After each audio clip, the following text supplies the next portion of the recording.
Você pode dizer uma realidade que não é atual. Nossas creches hoje são creches só que dividem essas creches. Não é verdade. Isso é mentira. Olha, vai lá, creche lá na Piedade, perto do prédio da Marinha. Senhora Cristina, muito obrigado, Eu saio daqui. Eu saio daqui, de certa forma, feliz com uma questão. Ouvi os nossos alunos, as crianças que estão aqui, dizendo que estão felizes aqui na FAETEC. Ouvi uma mãe dar um depoimento, reconhecendo o trabalho dos nossos professores. Eu acho que é muito importante para nós que educamos. E ouvimos os nossos diretores também, com paixão, defender a educação. Então, isso mostra o quanto a rede é unida, o quanto a rede valoriza e reconhece, apesar de todas as dificuldades. A gente sabe que são muitas, mas nós estamos aqui. Agora, vamos continuar o debate. Espero que tenhamos sensibilizado para uma decisão que traga o que for melhor para todos nós. Essa decisão não depende de nós. É uma lei, né? A gente precisa defender o nosso ponto de vista, mas então a FAETEC está aberta.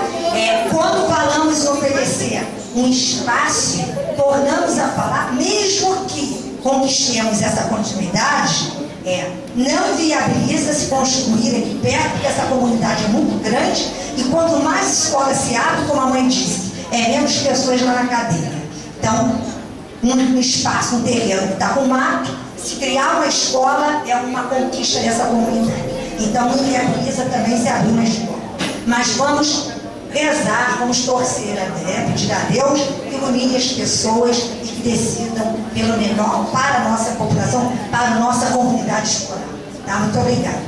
Obrigado, Cristina. Eu quero solicitar a professora, que fez a última intervenção, que trouxe uma ideia nova dessa concepção da escola república.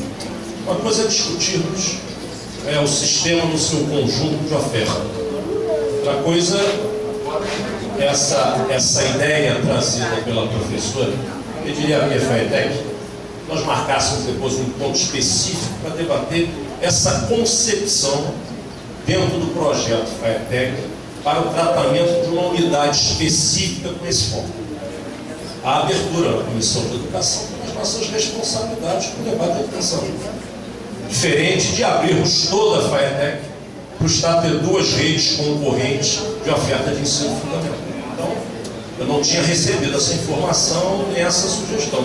Ficar acolhido, como foi a saída que tivemos naquele momento do debate dos institutos superiores de educação. Aqui era desejo da comissão transferirmos todos para a UERJ e para o ENF, como fizemos. Esperamos que a FAETEC faça com os ISES do interior, mas diferente do Instituto Superior de Educação. E por isso estamos acolhendo com algum grau de serenidade essa transferência de duas escolas de educação especial para os ERJ. Vamos aprofundar esse debate, porque no primeiro momento tem uma reação da Comissão de Educação contrária e parece uma coisa coerente dentro do projeto de educação do Estado do Rio de Janeiro. Então, pessoal, Marcelo, a FAETEC, a FAETEC, o CIDP FAETEC, com a professora, disparar um novo encontro com os professores da República para discutir essa concepção para essa unidade, uma unidade experimental aqui dentro de Quintino, no conjunto do projeto da FAETEC. Quero agradecer a todas e todos pela paciência, pela audiência. 5 para meio-dia, conforme combinamos, estamos encerrando o nosso encontro. Bom dia para todos.